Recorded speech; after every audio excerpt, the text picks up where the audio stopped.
সুন্নত মানে ফরজ।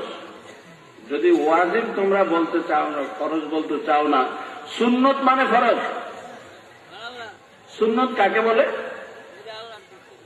সুন্নত কাকে বলে? আল্লাহ হাবিব সাল্লাল্লাহু আলাইহি ওয়াসাল্লাম যা কিছু, তাই না?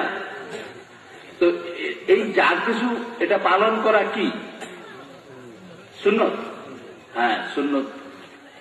এই সুন্নতের হুকুমটা কি? কে বলছেন পালন করো?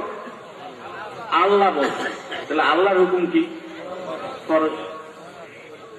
তাইলে প্রত্যেকটা সুন্নত আল্লাহর হাবিব সাল্লাল্লাহু আলাইহি ওয়াসাল্লামের মর্জি, তিনি সম্মতি মানে কিছু বলেন নাই, অথবা তিনি পছন্দ করছেন, নিজে করেন না, একজনের করতে দেখছেন, পছন্দ করছেন, ওনার পছন্দই ফরজ হয়ে গেছে।